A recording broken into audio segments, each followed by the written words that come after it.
السلام علیکم ورحمۃ اللہ وبرکاتہ۔ معزز ناظرین و ناظرات، میں نے اپنے چینل پر ایک ویڈیو اپلوڈ کی تھی لا الہ الا اللہ کی اہمیت اور فضیلت کے متعلق۔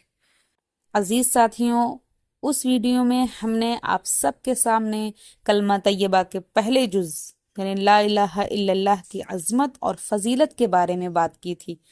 آج ہم اس پیغام کا دوسرا حصہ محمد الرسول اللہ کی اہمیت اور اس کے ہمارے ایمان میں کیا مقام ہے اس پر بات کریں گے۔ آپ سب جانتے ہیں کہ لا الہ الا اللہ کا پیغام ہمیں صرف اللہ کی عبادت اور وحدانیت کی طرف بلاتا ہے، مگر کیا ہم نے کبھی سوچا ہے کہ اس پیغام کا دوسرا حصہ یعنی محمد الرسول اللہ ہمیں کس طرف بلاتا ہے؟ تو آج میں آپ کو رسول پاک صلی اللہ علیہ وسلم کے مقام اور ان کے پیغام کی عظیم فضیلت کے بارے میں بتاؤں گی۔ یہ وہ حصہ ہے جو ہمارے ایمان کو مکمل بناتا ہے، ہمیں اصل راستے کی طرف رہنمائی کراتا ہے۔ تو چلیے اس پیغام کی روشنی میں اپنی زندگی کو سمجھنے کی کوشش کرتے ہیں۔ توحید کے بعد اسلام کی دوسری بنیاد محمد الرسول اللہ صلی اللہ علیہ وسلم کی رسالت کی تصدیق کرنا اور شہادت دینا ہے۔ رسول کے معنی خبر پہنچانے والے کے ہیں، اور شرعی محاورے میں رسول اس نیک انسان کو کہتے ہیں جس کو اللہ تعالیٰ نے اپنی کتاب دے کر مخلوق کی ہدایت کے لیے دنیا میں بھیجا تھا۔ انہی کو نبی اور پیغمبر بھی کہتے ہیں۔ رسول و پیغمبر اللہ تعالیٰ کے برگزیدہ اور نیک بندے گناہوں سے بالکل پاک و صاف ہوتے تھے، اور ہر قسم کی خوبیاں اور بھلائیاں ان میں ہوتی تھیں۔ ان کے پاس اللہ تعالیٰ اپنا حکم دے کر فرشتوں کو بھیجتا تھا۔ وہ لوگ فرشتوں سے اللہ تعالیٰ کا حکم سن کر اور پڑھ کر مخلوق کو سناتے، اچھی باتوں کا حکم کرتے اور بری باتوں سے روکتے تھے، جنت کی خوشخبری دے کر دوزخ سے ڈراتے تھے، اپنی قوم کی خیر خواہی اور ہمدردی میں رات دن مشغول رہتے تھے، کسی مخلوق سے نہیں ڈرتے اور نہ اللہ تعالیٰ کا حکم چھپاتے تھے، بلکہ تمام حکموں کو نڈر اور بے خوف ہو کر پہنچا دیتے اور ماں باپ سے زیادہ مہربان ہوتے تھے۔ اس لیے ہم سب پر فرض ہے کہ ان کی اطاعت و فرما برداری کریں، جس کام کے کرنے کا کہا ہے اس کام کو بجا لائیں، اور جس سے منع کیا ہے اس سے باز رہیں۔ ان کی نافرمانی سے اللہ تعالیٰ ناخوش اور فرما برداری سے خوش ہوتا ہے، بلکہ ان کی فرما برداری ہی اللہ کی فرما برداری ہے، اور ان کی نافرمانی اللہ تعالیٰ ہی کی نافرمانی ہے۔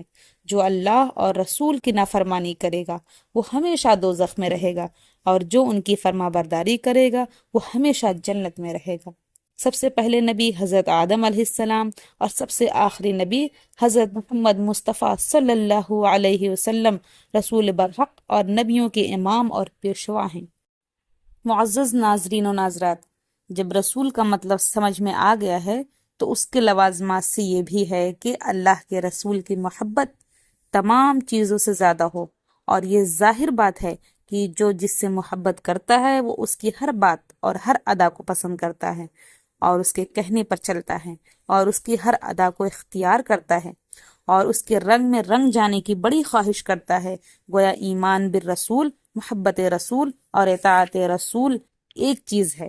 اسی لیے رسول اللہ صلی اللہ علیہ وسلم نے فرمایا کہ تم میں سے کوئی اس وقت تک مومن نہیں ہو سکتا جب تک کہ میں اس کے ماں باپ اور اولاد اور دیگر تمام لوگوں سے زیادہ محبوب نہ ہو جاؤں۔ میرے عزیز ساتھیوں، رسول پر ایمان لانے کا مطلب بھی یہی ہے کہ اللہ کا رسول جو کچھ بتائے وہ حق ہے، جو کہے وہ سچ ہے، اور جو عمل کرے وہ قابل اتباع ہے۔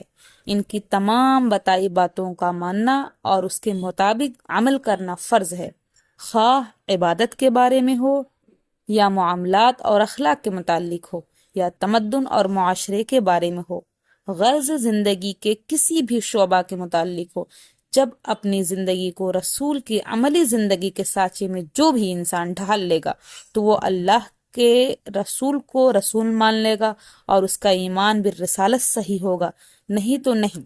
رسول اللہ صلی اللہ علیہ وسلم نے فرمایا، تم میں سے کوئی اس وقت تک ایماندار نہیں ہو سکتا جب تک کہ اس کی خواہش میری لائی ہوئی شریعت کے مطابق نہ ہو، یعنی اپنے خیال و ارادہ کو رسول اللہ صلی اللہ علیہ وسلم کے فرمان کے مطابق بنا لے، تب جا کے کوئی مومن ہو سکتا ہے، اور جو آپ کا تابع دار نہیں وہ مومن نہیں۔ آپ صلی اللہ علیہ وسلم نے فرمایا میری کل امت جنت میں داخل ہوگی مگر جو انکار کرے۔ عرض کیا گیا کہ کون انکار کرے گا؟ فرمایا جو میری اطاعت کرے گا وہ جنت میں داخل ہوگا، اور جو نافرمانی کرے گا وہ انکار کرے گا۔ یعنی نافرمانی اور انکار کرنا گویا نہ ماننے کی دلیل ہے۔ میرے عزیز ساتھیوں، آج کل کے ہزاروں مسلمانوں کا یہ حال ہے کہ زبان سے تو یہ کہتے ہیں کہ ہمیں اللہ اور اس کے رسول سب سے زیادہ پیارے ہیں، اور اللہ اور اس کے رسول کے واسطے ہمارا مال اور جان قربان ہے، لیکن رسول اللہ صلی اللہ علیہ وسلم کے حکم کی پیروی بالکل نہیں کرتے۔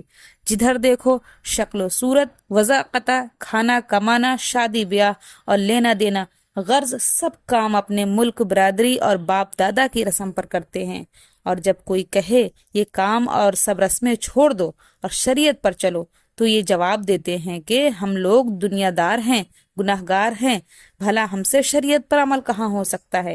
دیکھا آپ نے، شریعت پر عمل کرنے سے صاف انکار کرتے ہیں اور پھر اچھے خاصے مسلمان بنے پھرتے ہیں۔